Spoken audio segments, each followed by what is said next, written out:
امریکی حکام طالبان سے بات چیت کے لیے اس قدر بےتاب تھے کہ ایک بہروپیے نے خود کو ملا اختر منصور ظاہر کر کے ڈالر اینٹ لیے۔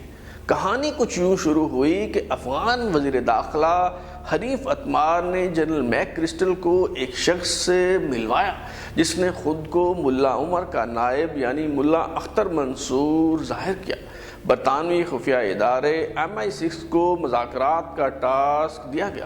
ایوان صدر ارگ پیلس میں صدر حامد کرزئی کی موجودگی میں ملاقات ہوئی اور گڈ ول کے طور پر ہزاروں ڈالر بھی پیش کیے گئے۔ بعد ازاں جنرل میک کرسٹل کے جانشین جنرل ڈیوڈ پیٹریاس کو شک ہوا تو تحقیقات سے پتہ چلا کہ کوئی فراڈیا امریکی حکام کو بے وقوف بنا کر چلتا بنا۔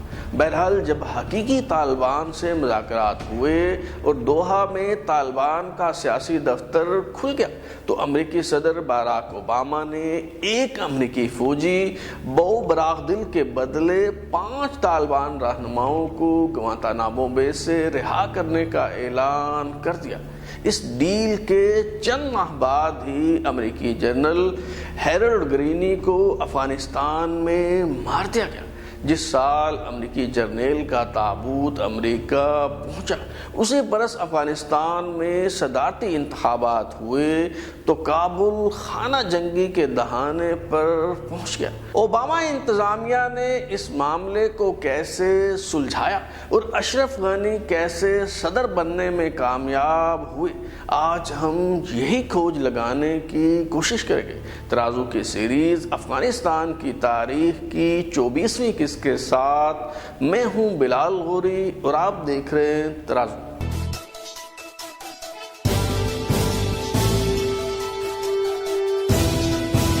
افغان صدر حامد کرزئی کے ساتھ تعلقات بہتر کرنے کی غرض سے امریکی صدر باراک اوباما نے کابل کا دورہ کیا اور پھر جنوری 2013 میں حامد کرزئی کو امریکہ کے سرکاری دورے پر مدعو کیا گیا۔ دونوں صدور نے ملاقات کے بعد مذاکرات کی غرض سے دوحہ میں طالبان کا سیاسی دفتر کھولنے پر اتفاق کیا۔ برف پگھل جانے کے بعد سیاسی حکام نے ایک بار پھر طالبان کے مذاکرات کار طیب آغا سے رابطہ کیا۔ طالبان کا دفتر کھولنے کے لیے یہ شرائط عائد کی گئیں کہ طالبان اس دفتر کو امارات اسلامی افغانستان کا سفارت خانہ قرار نہیں دیں گے بلکہ اسے طالبان کا پولیٹیکل آفس کہا جائے گا۔ اس دفتر کو پراپیگنڈے کے لیے استعمال نہیں کیا جائے گا۔ افغانستان میں لڑی جا رہی گوریلا جنگ کو یہاں سے کنٹرول نہیں کیا جائے گا۔ اس دفتر کو فنڈ ریزنگ کے لیے استعمال نہیں کیا جائے گا۔ اس دفتر کو چلانے کے لیے اخراجات قطری حکومت مہیا کرے گی۔ برطانوی وزیر اعظم ڈیوڈ کیمرون جو طالبان کے ساتھ مذاکراتی عمل میں اوباما کا ساتھ دے رہے تھے، انہوں نے حامد کرزئی اور جنرل اشفاق پرویز کیانی کو اپنی رہائش گاہ پر مدعو کیا اور پھر 23 اپریل 2013 کو امریکی وزیر خارجہ جان کیری نے نیٹو میں امریکی سفیر کی رہائش گاہ پر ٹرومین ہال میں صدر حامد کرزئی اور جنرل اشفاق پرویز کیانی کی میزبانی کی۔ امریکی صحافی اسٹیو کول اپنی کتاب ڈائریکٹوریٹ ایس کے صفحہ نمبر 620 پر برسلز میں ہونے والی اس ملاقات کی تفصیل بیان کرتے ہوئے لکھتے ہیں کہ کیری، کرزئی اور کیانی تینوں امریکی سفیر کی بیٹھک میں یو شکل کی میز کے گرد بیٹھ گئے۔ کیانی نے اصرار کیا کہ وہ واقعی یہ نہیں جانتے کہ ملا عمر کہاں ہیں۔ 2 سال بعد طالبان نے تسلیم کیا کہ جس دن کیری، کرزئی اور کیانی برسلز میں ملے اسی روز ملا عمر TB کے مرض میں مبتلا ہونے کے باعث کراچی کے ایک اسپتال میں انتقال کر گئے۔ اگر جنرل کیانی ملا عمر کی حالت تشویشناک ہونے سے متعلق کچھ جانتے تھے تو انہوں نے یہ معلومات اپنے سینے سے لگائے رکھی۔ افغان خفیہ ادارے NDS کو شک ہوا مگر ملا عمر کی موت کے حوالے سے امریکی حکام کو تسلی بخش شواہد فراہم نہ کیے جا سکے۔ صرف اتنا ہی معلوم ہو سکا کہ ملا عمر کی بیوی جو چند ماہ پہلے کراچی جایا کرتی تھی اب انہیں وہاں نہیں دیکھا گیا، اس لیے شبہ ہے کہ ملا عمر فوت ہو چکے ہیں۔ بہرحال طالبان ملا عمر کے سانحہ ارتحال کی خبر پوشیدہ رکھنے میں کامیاب رہے اور ان کے نام پر نہ صرف امریکیوں سے خط و کتابت ہوتی رہی بلکہ مذاکرات کا سلسلہ بھی چلتا رہا۔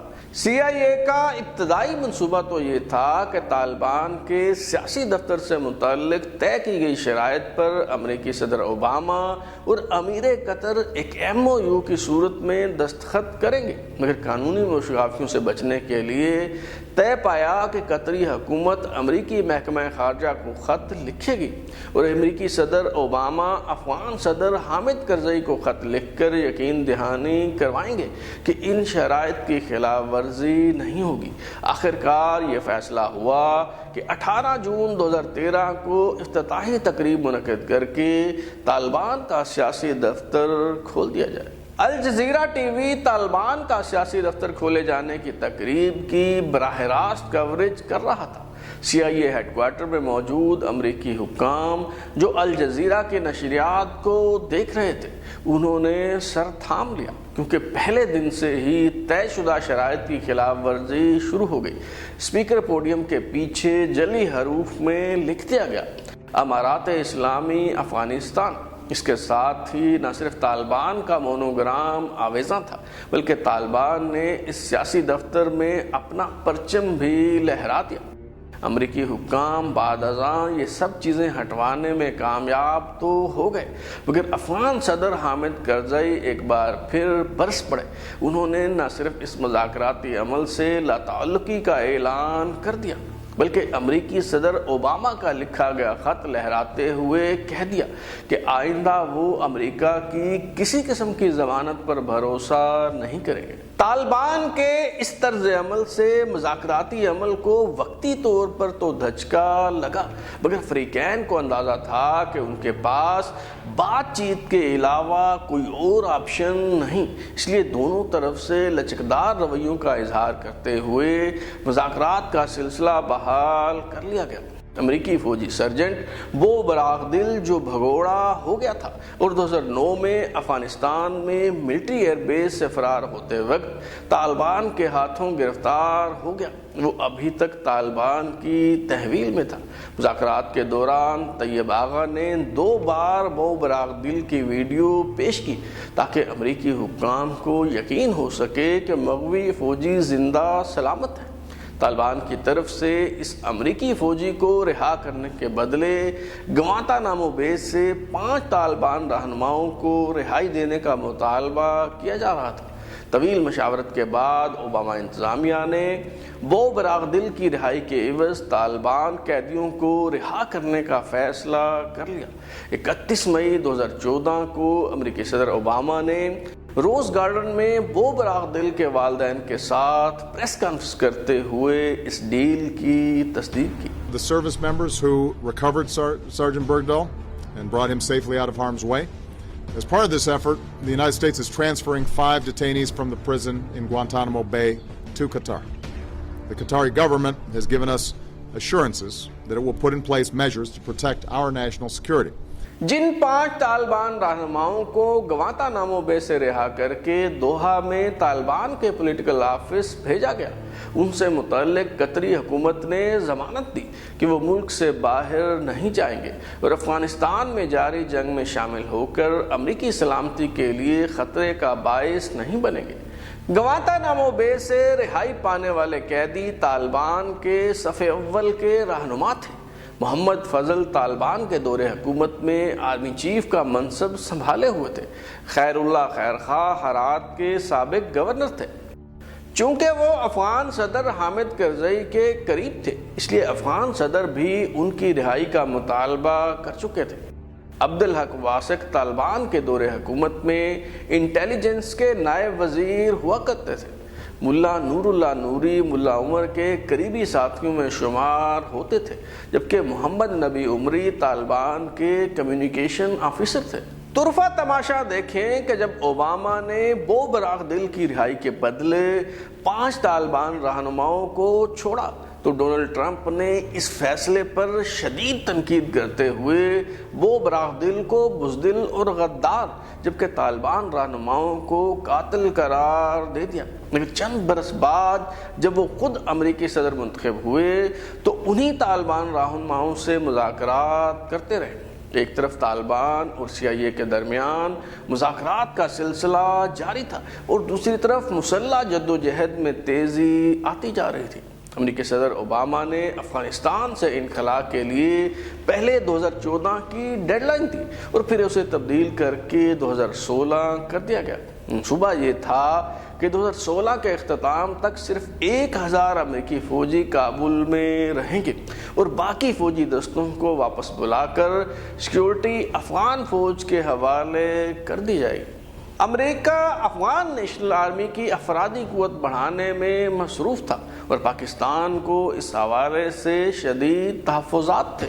زاہد حسین اپنی تصنیف نو ونوار کے صفحہ نمبر 124 پر لکھتے ہیں، جنرل اشفاق پرویز کیانی کے مطابق بڑی افغان فوج تیار کرنا احمقانہ خیال تھا۔ انہوں نے واشنگٹن میں امریکی حکام سے ہونے والی ایک ملاقات کے دوران صاف کہہ دیا کہ آپ ناکام ہو جائیں گے اور پھر آپ تو چلے جائیں گے، مگر یہ نیم تربیت یافتہ فوج جو مسلح گروہ میں تقسیم ہو جائے گی ہمارے لیے درد سر بنے گی۔ امریکی حکام جنرل اشفاق پرویز کیانی کی ان باتوں کو اہمیت دینے کے لیے تیار نہ تھے، مگر پھر 6 اگست 2014 کو ایک ایسا واقعہ ہوا جس نے افغان فوج سے متعلق امریکی حکام کی سب امیدوں پر پانی پھیر دیا۔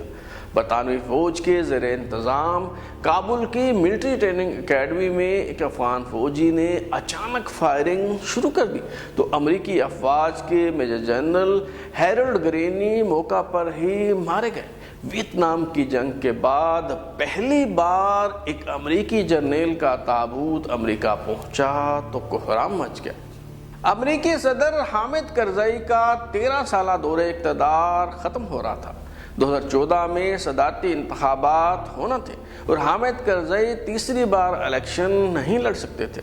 یوں تو 11 صدارتی امیدوار میدان میں موجود تھے، مگر ان میں سے اہم ترین شمالی اتحاد کی نمائندگی کرنے والے آنکھوں کے ڈاکٹر عبداللہ، سابق وزیر خزانہ اشرف غنی، قندھار اور ننگرہار کے سابق گورنر گل آغا شیرازی اور زلمے رسول تھے۔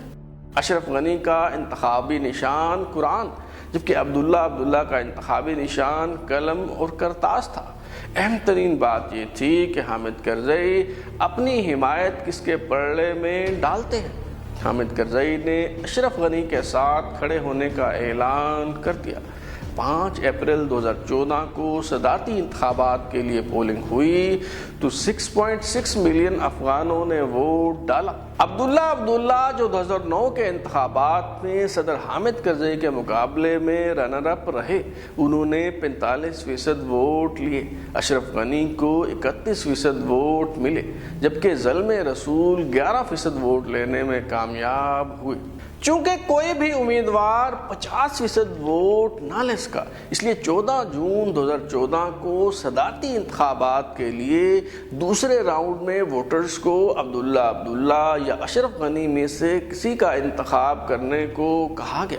پولنگ کے بعد چوتھے دن جب گنتی کا عمل جاری تھا تو عبداللہ نے دھاندلی کے الزامات عائد کرتے ہوئے بائیکاٹ کر دیا۔ عبداللہ کے ساتھ ہی امراللہ صالح جو افغان انٹیلیجنس NTS کے سابق سربراہ تھے، انہوں نے دھاندلی کے شواہد پیش کرتے ہوئے الیکشن کمیشن کو کرپٹ اور جانبدار قرار دے دیا۔ ایک مرتبہ پھر افغانستان میں خانہ جنگی کے امکانات پیدا ہو گئے۔ بلخ کے گورنر عطا محمد نور جو عبداللہ کے حمایتی تھے، انہوں نے اپنی جائز اور قانونی حکومت قائم کرنے کا اعلان کر دیا۔ تاجک علاقوں میں عبداللہ کی کامیابی سے متعلق پوسٹرز آویزاں ہو گئے اور بظاہر یوں محسوس ہو رہا تھا کہ شمالی اتحاد کے فوجی دستے کابل میں داخل ہو کر اقتدار پر قبضہ کر لیں گے۔ امریکی صدر اوباما نے عبداللہ کو ٹیلی فون کر کے اس طرح کے کسی اقدام سے باز رہنے کی ہدایت کی۔ اور 11 جولائی 2014 کو امریکی وزیر خارجہ جان کیری مصالحت کروانے کے لیے کابل پہنچ گئے۔ کسی غیر متوقع صورتحال سے بچنے کے لیے این ڈی ایس کے چیف رحمت اللہ نبیل، قومی سلامتی کے مشیر رنگین سپاٹا اور وزیر دفاع بسم اللہ خان نے مل کر یہ منصوبہ تیار کیا کہ اگر صورتحال ہاتھوں سے نکلتی ہوئی دکھائی دی تو عبوری حکومت قائم کر دی جائے گی۔ 18 اگست کو امریکی اخبار نیو یارک ٹائمز میں اس حوالے سے خبر چھپ گئی تو صدر حامد کرزئی اس قدر خفا ہوئے کہ نیو یارک ٹائمز کے نمائندے روزنبرگ کو جاسوس قرار دیتے ہوئے افغانستان سے بے دخل کر دیا۔ امریکی حکام کی نگرانی میں پھر سے ووٹوں کی گنتی شروع ہوئی تو اگست میں عطا محمد نور نے ایک بار پھر دھمکی دی کہ اگر عبداللہ کی کامیابی کا اعلان نہ کیا گیا تو وہ نتائج کو تسلیم نہیں کریں گے اور سول مزاحمت شروع کی جائے گی۔ امریکی حکام اس نتیجے پر پہنچ چکے تھے کہ یہ معاملہ کاؤنٹنگ یا ری کاؤنٹنگ سے حل نہیں ہوگا، چنانچہ امریکی صدر باراک اوباما نے 6 ستمبر 2014 کو دونوں صدارتی امیدواروں عبداللہ اور اشرف غنی کو ٹیلی فون کر کے شراکت اقتدار کا فارمولہ پیش کیا اور یہ تجویز دی کہ دونوں مل کر حکومت بنائیں۔ چنانچہ چیف ایگزیکٹو کا عہدہ تخلیق کر کے عبداللہ کو حکومت میں شامل کر لیا گیا اور اشرف غنی نے افغان صدر کا منصب سنبھال لیا۔ ادھر پاکستان میں بھی نیا سیٹ اپ آ چکا تھا۔ پہلے جنرل احمد شجاع پاشا کی جگہ جنرل ظہیر الاسلام کو D G I S I بنایا گیا۔ پھر 2013 میں عام انتخابات ہوئے تو میاں نواز شریف تیسری بار وزیر اعظم منتخب ہو گئے۔ 28 نومبر 2013 کو جنرل اشفاق پرویز کیانی 6 سال تک سپہ سالار رہنے کے بعد سبکدوش ہو گئے اور ان کی جگہ راحیل شریف کو آرمی چیف تعینات کیا گیا۔ پاکستان کی عسکری اور سیاسی قیادت کو عبداللہ کے صدر بن جانے کی صورت میں شدید تحفظات اور خدشات تھے کیونکہ انہیں بھارت نواز سمجھا جاتا تھا۔ چنانچہ جب اشرف غنی صدر بننے میں کامیاب ہوئے تو اسلام آباد اور راولپنڈی میں اطمینان کا اظہار کیا گیا۔ 6 ستمبر 2014 کو امریکی صدر اوباما نے عبداللہ اور اشرف غنی سے بات کر کے کابل کو تو خانہ جنگی سے بچا لیا، مگر اسی روز پاکستان میں دہشت گردی کی ایک ایسی سنگین واردات ہوئی جس نے پاکستان کے جوہری اثاثہ جات سے متعلق خطرے کی گھنٹی بجا دی اور پاکستان کو ایک بار پھر عالمی سطح پر سبکی کا سامنا کرنا پڑا۔ افغانستان کی تاریخ بیان کرنے کا سلسلہ جاری ہے۔ 6 ستمبر کو دہشت گردوں نے کس طرح پاکستان کے ایٹمی ہتھیاروں تک رسائی حاصل کرنے کی ناکام کوشش کی اور کیا اشرف غنی کے دور میں پاکستان اور افغانستان کے تعلقات بہتر ہو سکے، یہ سب معلوم ہو سکے گا آئندہ ایک ساتھ میں۔ اگر آپ اپنی رائے دینا چاہتے ہیں یا پھر کوئی تجویز تو ہمارا واٹس ایپ نمبر 033284105337 دستیاب ہے۔ اپنا فیڈ بیک دیں، لائک کریں، سبسکرائب کرنے کے بعد بیل آئکن یعنی گھنٹی دبائیں اور دیکھتے رہیں ہمارا چینل ترازو۔